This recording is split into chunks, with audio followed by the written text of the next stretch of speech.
How a simple trip to the grocery store becomes a full financial crisis. You just need a few things. That's what you told yourself.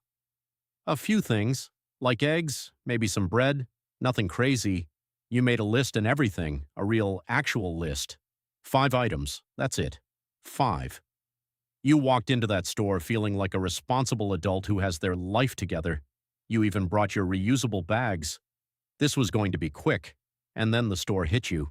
The lighting, the smell, the strategic placement of things you absolutely did not need but suddenly cannot live without. Whoever designed grocery stores is either a genius or a war criminal, possibly both. You found the eggs immediately. Great start. Then you passed the snack aisle. Just to look. You were just going to look. That was your first mistake. There's something that happens to the human brain in a snack aisle that scientists probably have a name for, but regular people just call losing control of your life. You put chips in the cart. You don't even like chips that much. But they were on sale. 2 for 1. And you're not a monster. Then you spotted the fancy cheese section. You don't know when you started caring about fancy cheese, but here you are, a full adult, holding a wedge of something with a French name you can't pronounce, thinking, this is a treat, I deserve this. Into the cart it goes. Meanwhile, your list, your 5-item list, is somewhere at the bottom of your bag, probably crying. You passed the cleaning products section and remembered you're almost out of dish soap. That's responsible. That's practical.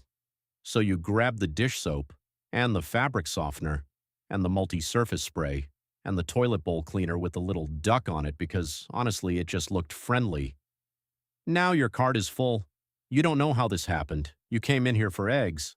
You did eventually find the bread, but not before you also found the bakery section, which smelled like something illegal, and somehow a croissant and a birthday cake for a birthday that isn't yours ended up in the cart because it said, celebrate everyday moments, and you felt personally addressed.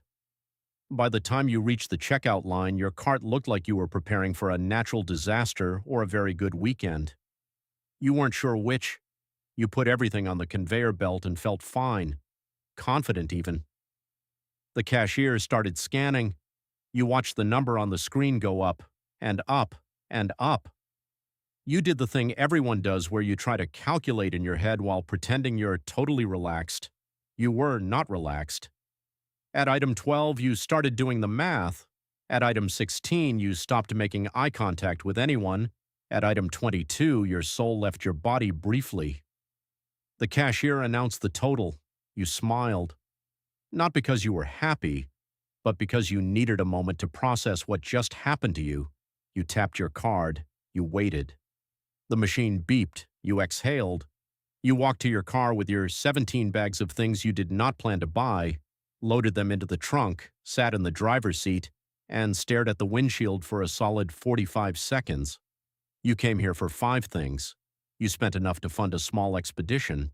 You have 3 types of cheese, snacks you don't remember choosing, cleaning supplies for rooms you haven't cleaned since you moved in, a birthday cake for no one, and somehow still forgot the one thing you actually needed. You didn't get the bread. You're going to have to go back tomorrow. And you already know exactly how that's going to go, because this isn't a mistake. This isn't a one-time thing. This is just what grocery shopping is now. Every single time, without fail. The store wins, the list loses, your bank account files a formal complaint. And somewhere, in a cart return station, your 5-item list is sitting at the bottom of a reusable bag, just absolutely devastated. Tomorrow you'll make a new list, 6 items this time. You'll be more careful. You'll be disciplined. You'll be in and out in 15 minutes. And you already know that's not what's going to happen. But that's the thing about being an adult. You keep trying anyway, every single week, optimistic against all available evidence, armed with a list, a reusable bag, and absolutely zero idea what's about to happen to your finances. See you in the snack aisle.